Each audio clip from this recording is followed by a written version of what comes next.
네, 안녕하세요. 다학교육 고민반 수학 강사 오주입니다. 네. 일단 지금 아직도 비 오나요, 밖에? 일단 여기까지 오시느라 고생 많으셨습니다. 자, 일단 시작해 볼게요. 자, 일단 제가 오늘 할 거는 1학년 시험 이번 총평이랑 주요 문항 해설 그리고 기말 대비 뭐 어떻게 할 건지 방향인데 좀 간략하게 말씀드릴 거고요. 오늘 참고로 브로셔는 따로 없습니다. 어차피 PPT 내에서 중요한 걸 다 다루고 브로셔는 어차피 빤하게 어떤 교재 이런 거 한다 이런 내용 들어갈 거라서 사실 그 전부터 계속 뿌려댔던 거랑 크게 다를 바가 없어서 딱 PPT에 집중할 거고요. 이번에 이제 학생들 반응 그리고 등급 예상 그다음 학교 프린트 반영이 어떠냐 이건데 일단 마지막 거부터 보면은 학교 프린트 반영이 엄청났어요. 정말 장난 아니었거든요.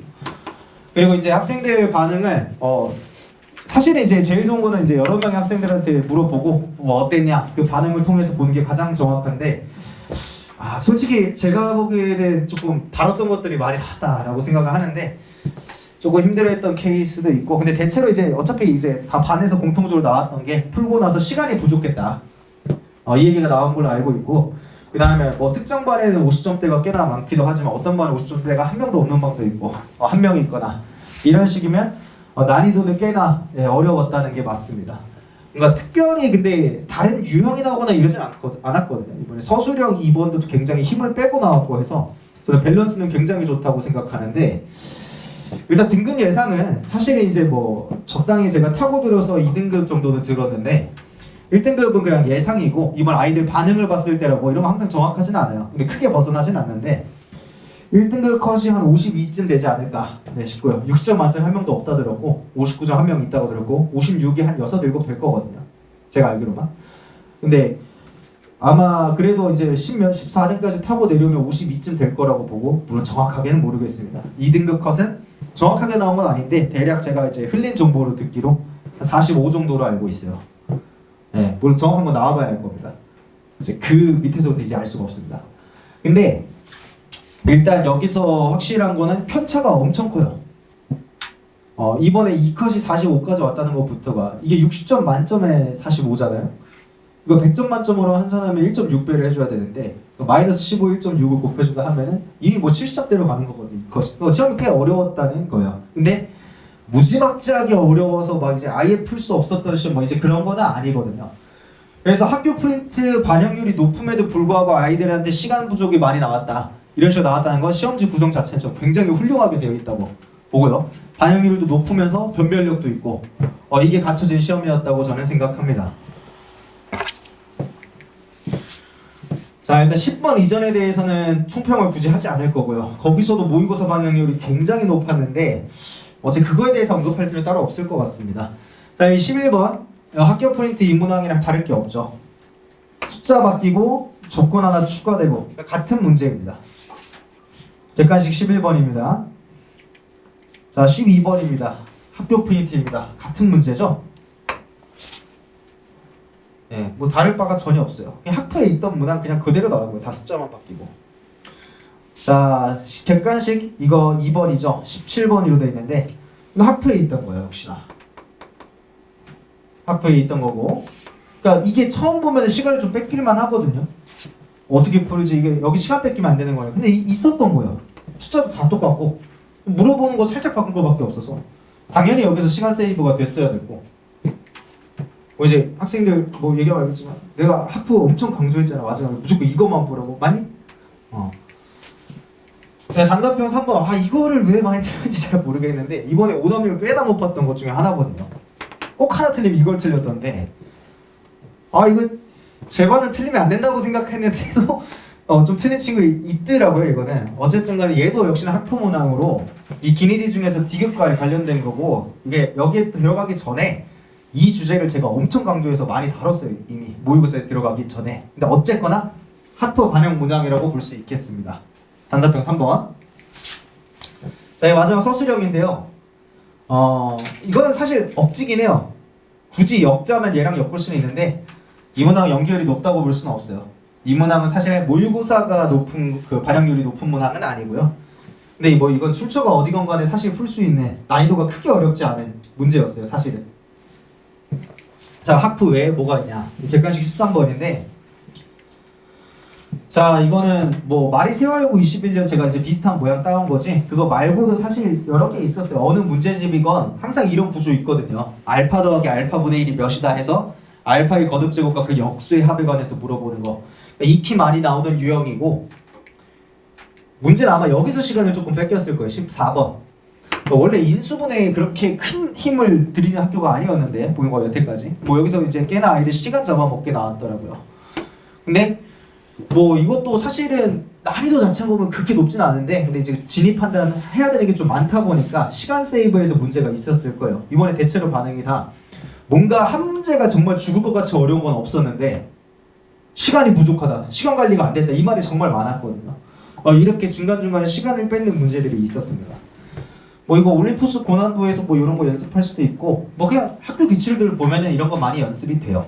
이런 문항들이 꽤나 있기 때문에. 15번입니다. 일단 이거는 이따가 뭐 잠깐 짧게 해설할 거지만, 뭐 이제 그건 학생들이 나중에 보라고 하는 건데, 난이도가 사실 크게 높지 않은 건데 한번 잘못 보면은 정말 크게 어려워집니다. 근데 어쨌든 어디 거냐, 이게 하이엔드라는 문제집에 보면은 굉장히 유사한 구조가 나와 있는데, 사실 이 문제랑은 완전히 달라요. 형태만 유사하지 결과적으로 완전히 다른데, 어쨌든 이런 형태를 한번 볼 수가 있고, 학프거든요. 그래서 여기서 중근을 갖는다고 하면 x-1의 제곱으로 인수하는, 결국 이게 핵심 논리라서 어쨌든 학프의 핵심 논리가 쓰여요. 근데 모양꼴 자체는 하이엔드의 모양꼴 따온 거죠. 이건 사실 하나도 안 중요하거든요. 왜냐면 이게 이렇게 되면 뭐 이 마이너스 2를 이항했을 때 1 플러스 루트 2i를 넣어도 똑같이 된다, 뭐 이런 얘기야. 이 문제를 안 풀어봤어도 할 수 있는 거라서 결과적으로는 중근을 가질 때의 논리, 사실 억지로 엮은 거예요. 근데 굳이 따지자면 학프랑 이렇게 엮을 수 있다. 근데 크게 어려운 건 아니었어요, 사실 15번은. 자, 그리고 단답형 4번. 와, 이거 진짜 빨리 틀렸으면 안 됐는데. 자, 이거는 학프에는 없었고요.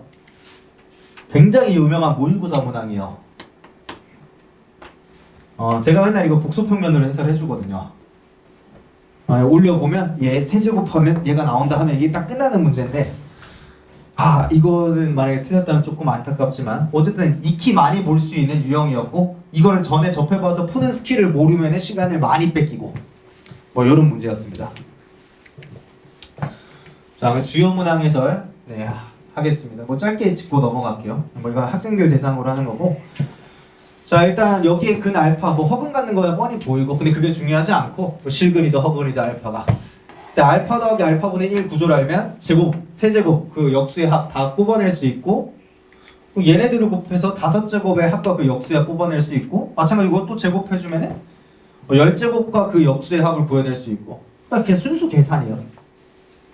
계산 실수 한 번 하면은 아마 여기서 이런 경우가 많았을 거거든요. 이게 원큐에 잘 쫙 흘러갔으면은 답 딱 찍고 넘어가는데, 하다가 여기서 계산 실수 한 번만 해도 뒤에 다 엉키거든요. 그럼 분명히 자기 딴에 풀었는데 객관식에 답이 없어. 막 이랬을 때 이제 조금 멘탈에 문제가 있었을 수도 있어요. 특히나 이번에 첫 고등학교 올라와서 보는 시험에다가 완전 첫 시험이어가지고. 근데 그런 건 어차피 다 변명일 뿐이라, 그 전에 어차피 이제 넘어가라 연습하는 거는 뭐 이제 계속 어디서나 저랑 했건 저랑 하지 않았건 많이 들었을 거라, 어쨌든 계산이 굉장히 중요했던 문항이다 라고 할 수 있겠고, 난이도가 높은 건 아닌데 계산 실수하면 정말 큰일 나는 문항이었고. 자, 15번인데요. 자, 이게 이렇게 접근하면 조금 힘들어졌어요. 주의 깊게 들으면 되겠다.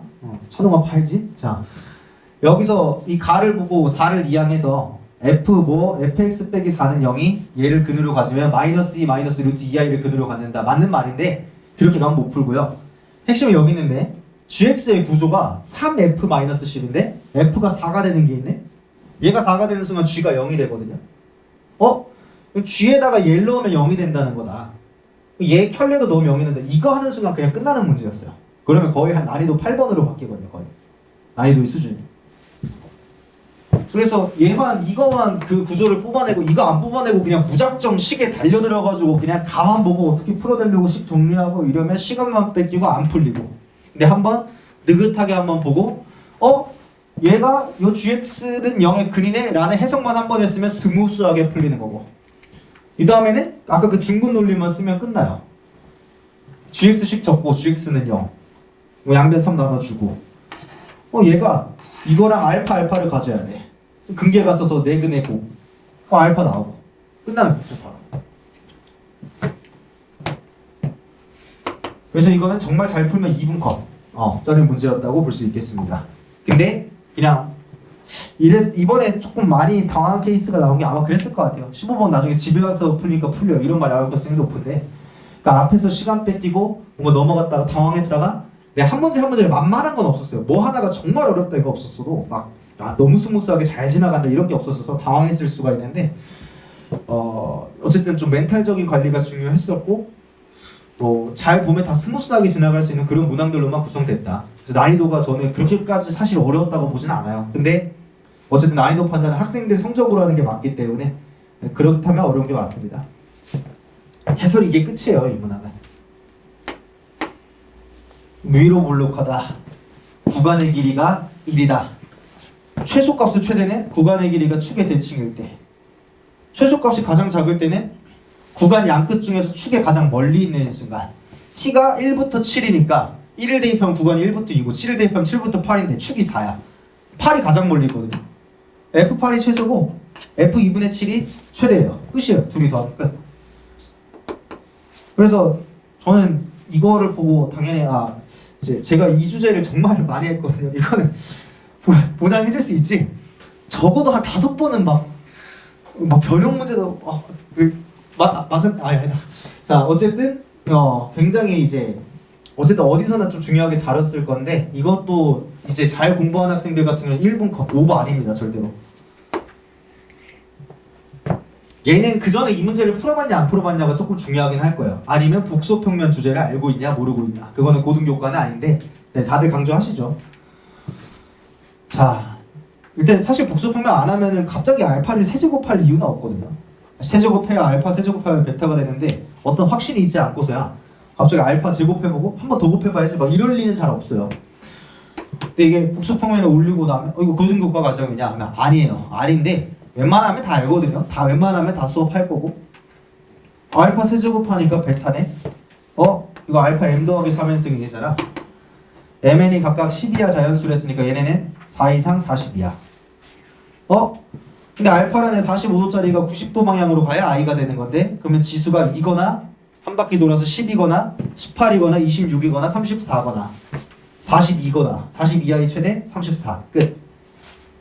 역시나 마찬가지로 1분 컷. 실제로 굉장히 잘하는 학생 중에서는 한 15분 남았다 이렇게 얘기하는 학생도 있었어요.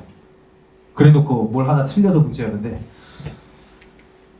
자, 마지막인데요. 이거는 출처가 딱히 어디다라고 얘기하기도 애매하고, 그리고 난이도가 높지 않았습니다. 근데 이건 학교 서술형 답안이랑 크게 다를 게 없어가지고 그냥 깔끔하게 잘 나와 있거든요. 이거는 식 분석하면 여기까지 금방 나오고, 여기서 미지수 A, B 하나 있는 거 정수다. 학교 해설지도 보면은 그게 왜 정수이냐에 대해서 부연 설명이 없어요. 거기런 데 시간 뺏기면 안 되고. 이렇게 넘어가서 A, B 조건 얻어내고, 구하는 게 A, B에 관한 2차식이 되기 때문에 한 문자에 관한 2차식으로 바꿔 2차 함수로 가면 끝. 근데 학교 해설지 그냥 대수로만 돼 있던데 어차피 그래프로 그려보면 좀 더 빨리 볼 수 있고, 축이 10과 6분의 1이니까 축이 5보다 살짝 큰 거. 근데 원소에 정수만 들어갈 수 있으니까 5가 가장 가까운 거에서 5 대입한 게 최대값이다 하는 걸로 끝나는 문항이었습니다.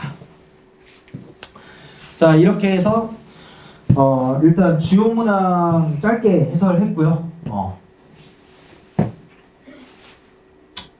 일단 사실은 제가 이런 거를 봤을 때 이런 거는 빠르게 할 수 있다 하면서 교과 과정 아니고 평소에는 잘 쓰지 않는 거 이런 걸로 해설하는 거 안 좋아해요. 실제로 오늘 증인들이 있어서 좋은데, 제가 수업에서 하던 방식들이 맞죠? 네. 자, 그리고 이번 사실은 이제 기말 대비가 굉장히 중요할 텐데, 일단 모의고사랑 변형기출하는 게 제 원래 그거예요. 원래 모의고사 변형기출 이걸 3월에 했고, 그 다음에 3월 후반부터 시중 주요 문항 이거 3월 초반부터 이제 부교재료 문제집도 껴서 했고, 내신 유형별 기출에서 이거 제일 마지막에 실전 모의고사 항상 수요일에 이렇게 해서 봤었고, 이제 꼭 제 수업이 아니더라도 이제 굉장히 중요한 거는 뭐냐, 이번에 학교 프린트도 공식적으로 모의고사가 있었죠. 모의고사가 너무 중요해요. 모의고사 무조건 해야 되고 선택사항이 아니에요. 필수고요. 모의고사 변형 같은 경우는 학교 기출들 보면 되게 많거든요. 이런 것까지 같이 봐줄 수 있으면 더 좋겠죠. 그러니까 만약에 여기서 선택적으로 봐야 되는 상황이다 하면은 뭐 다른 것도 없이 무조건 모의고사입니다. 제일 강조해야 될 거는. 자, 뭐 이런 식으로 해요. 이거 중간고사 때 했던 건데 이번에 이게 그러니까 단답형 3번으로 나온 거죠, 이게. 네, 요렇게 있고 그 옆에 딸린 문제로 뭐 이런 식으로 막 주고 했었거든요. 이 주제였어요, 단답형 3번이 정확하게. 근데 어쨌든 요런 것들 모의고사 그리고 그에 따라 이제 학교에서 어떻게 변형한 거 요런 거 이제 넣어서 좀 연습을 시킬 거고요. 요거 좀 시간 많이 씁니다. 내신 유형별 기출 연습이 뭐 이런 거야. 이제 비슷한 유형끼리 모아가지고 학교별로 이렇게 쫙 해서 이제 연습하는 거고요. 실전 모의고사는 제가 이제 수요일에 하는데 이거 제가 증거를 가져왔습니다. 이거 13회 그러니까 마지막 제일 마지막 수요일 때 본 건데 요 주제가 그 단답형 3번 주제거든요. 방금 전에 한 게 단답형 4번이고 이게 3번 주제인데 그때 이렇게 수요일에 시험 보고 그에 따라 이제 소필기도 주면서 그때 수업 시간을 해설하면서 연습을 시킬 거고 딱 요 주제죠. 그래서 좀 간략하게 정리만 드리면은 이제 기말은 이거 굉장히 중요할 거예요. 근데 제가 하는 거는 일단 기말에 대해서 조금 더 말씀드릴 건데 제가 할 건 모의고사 그리고 모의고사 변형 그다음 시중 문제 중요한 거 그다음에 이제 학교 유형별 기출 그다음에 이제 수요일마다 이제 실전 연습한다는 거 요렇게 시스템 말씀드릴 수 있겠습니다. 뭐 요거는 이제 오답 나가는 건데요. 제가 이제 뭐 요건 사실 갱신하지 않았는데 네. 뭐 개인별로 틀린 거 이렇게 나갈 거고요. 이게 또 과제로 이제 측정이 될 거고. 요거는 일단 과정이요 전체적으로. 앞으로 하게 될 과정 제 커리인데요. 사실 여기 정규는 안 보셔도 될 것 같아요. 그때 그 학기에 하거나 이제 방학만 넣어놨는데 아니면 다음 학기에 나갈 내신. 당연히 그게 정규 내용이 될 거고. 제가 이번에 진짜 고민을 많이 한 게 사실 여름방학 특강이에요. 왜냐면 2학년 때 겨울방학 두 달 동안에는 수투랑 미적 다 할 수 있고 2학년 여름방학이 미적해야 되는 거 너무 당연하고 이건 당연한 건데 여름방학 이때 수1을 할 거냐 수2를 할 거냐 제가 둘 다 해봤어요. 수1도 해봤고 수2도 해봤는데 그러니까 오히려 제가 이제 상위권일수록 그래 이제 좀 어느 정도 하니까 수2로 하자 근데 다시 방식을 조금 수1으로 바꿔서 그냥 건방 떨지 말고 그냥 반학기 이상으로만 일단 가는 걸로. 왜냐면 정말 기똥차게 잘 까먹더라고요. 네, 기똥차게 잘 까먹기 때문에 어차피 멀리 나가면서 많이 하는 게 중요하지 않고 근데 반학기 이상의 정도는 선행이 반드시 필요하기 때문에 이렇게 네. 근데 꼭 이때 미적을 해야 되나요? 이제 어느 정도 한 경우 이렇게 물어본 케이스가 많은데 100% 까먹거든요. 이쪽까지 갔을 때 근데 뭐 정말 수원수태가 너무 잘 돼 있다 하면 상관은 없을 것 같습니다. 저는 수1을 나갑니다. 그래서 여기 좀 제대로 짚고 한번 넘어가기. 왜냐면 수2는 사실 따질 시간이 많더라고요. 1월에도 할 수 있고 여름방학 들어가면서 본 게임 시작하고. 근데 이때 수2를 해버리면 수1은 그냥 요때. 근데 그래도 사실 상관없다고 생각했으나 확실히 많이 힘들어해서 이렇게 갈 거고 뭐 그 다음에 특별한 건 없습니다. 다 이제 뻔한 거고. 네, 보인 거 같은 경우 2학년에 이과 이제 기하 보죠. 근데 많이 들으셨을 거예요. 기하 굉장히 쉽게 나옵니다. 여태까지 그랬어요. 한번 언젠가 어렵게 나올지 모르겠지만 상대평가 과목이 아니라 절평이다 보니까 무슨 다 같이 손해볼 거 아니면 엄청 어렵게 낼 수가 없거든요. 상대적으로 진짜 공부를 덜 해요. 다 같이 기하가. 지금 이번 2학년 첫 시험에도 불구하고 기하 전날에는 다들 이제 기하랑 같이 있는 과목만 해야지. 뭐 일단 이게 기본 아이디어로 탑재되어 있고 다 같이 들어가는 게임인데 그래도 이게 한 번 해도 안 불안하거든요. 12월 초에 혹은 중순에 보인고 기말이 끝날 거예요. 2학기 기말이. 그럼 저는 12월 말에 수원 개강하기 전까지 그 중간에 기하 특강을 깔아요. 이때 하고 두 번 다시 안 해요. 지금 2학년도 작년 12월에 이때 기하 특강하고 1, 2, 3, 4월 수1만 했어요. 기하에 단 기자도 언급한 적이 없어요. 수업 시간 내내. 그리고 직보만 해요. 그렇게 해도 저는 이렇게 사람이라면 나와야 된다 A가. 뭐 가끔씩 이제 죄송합니다 사람이 아닙니다 이렇게 하는 경우가 있는데 정말로 이제 기하는 쉽게 나오고 근데 한 번도 안 하면 분명히 이게 수원 준비하는 과정에서 봐야 돼서 이게 부담으로 오거든요. 그래서 저는 12월 끝나고 이제 딱잠 났을 때 그때 기하합니다. 나머지는 뭐 특별한 과정은 없는 것 같아요. 여름방학에 다가올 때 수원하고 그 다음에 수투 미적하고 다시 미적 한번 하고. 네. 자, 그리고 이거는 뭐 제가 맨날 빤히 하는 얘기라서 요거보다는 일단 마무리로 쭉 넘기고 얘기 드릴 게 있어서. 자, 일단 저 같은 경우에 개강이 이번에 굉장히 늦어졌어요. 원래 제 계획은 10일 수요일이었어요. 원래 이번 주에 끝났으니까 이번 주 토요일은 원래 할 생각이 없었고요. 10일 수요일에 해야지 했는데 갑자기 수련회를 가더라고요. 그래서 근데 또 2학년은 토요일까지인데 1학년은 또 금요일까지라서 토요일에 마침 다행히 수업을 할 수 있더라고요. 그래서 5월 13일 토요일에 개강하고, 이제 하이퍼반 같은 경우에는 수요일은 공통이에요. MD 하이퍼 수요일은 다 6시 10시고 하이퍼는 토요일 저녁, 그 다음에 MD는 토요일 오전. 하이퍼 입반 테스트 있습니다. 이제 기말고사 범위로 볼 거고, 네, 내신 이번에 2등급 이상이면은 무시험 입반 가능한데 물론 무조건 석차 있는 걸로 제출해줘야 됩니다. 이제 말로만 하는 거는 안 되고. 네, 이렇게 될 겁니다. MD반은 이제 시험을 보고 나서 이제 결정해도 되고, 네, 보지 않아도 되고, 네, 그렇게 될 거고요. 그리고 이제 뒤에 거는 제가 맨날 울고 먹는 이제 합성함수 문풀 영상입니다. 이제 뭐 N축에서 맨날 쓰는 거를 사실 고등 수학 하에서부터 쓸 수가 있는데, 이제 수1에서도 많이 쓰이고 수2는 거의 안 쓰이고 미적에서도 많이 쓰이고 사실 수능에서 계속 이걸 쓰는 게 나오고 있는데, 그거를 수하 버전으로 좀 연습시키는 제 공개 영상이거든요. 근데 이게 뭐 항상 이렇게 이제 하면은 이렇게 사진 많이 찍어주시는데 막상 조회수는 안 되더라고요. 근데 어쨌든 제가 항상 PPT에 넣습니다. 네, 이렇게 해서 마무리인데요. 네, 일단 이번에 강조하고 싶은 점이 뭐냐, 이번 수상 지금 중간고사가 끝나고 애들 점수가 굉장히 잘 갈렸어요. 지금 정말 아름답게 갈렸거든요. 최상위, 상위, 중상위, 중위, 하위까지 점수가 다 갈려요. 이렇게 따다닥 구분되기가 쉽지 않거든요. 너무 심각하게 어렵게 나오면 다 같이 점수가 쭉 내려가거든요. 최상위도 내려오고 그랬던 적도 있어요. 말도 안 되는 문제를 막 집어넣어놔서 얘를 점수 가르겠다는 게 아니라 맞추는 친구가 없어라 이렇게 되는 경우도 옛날에 있었거든요.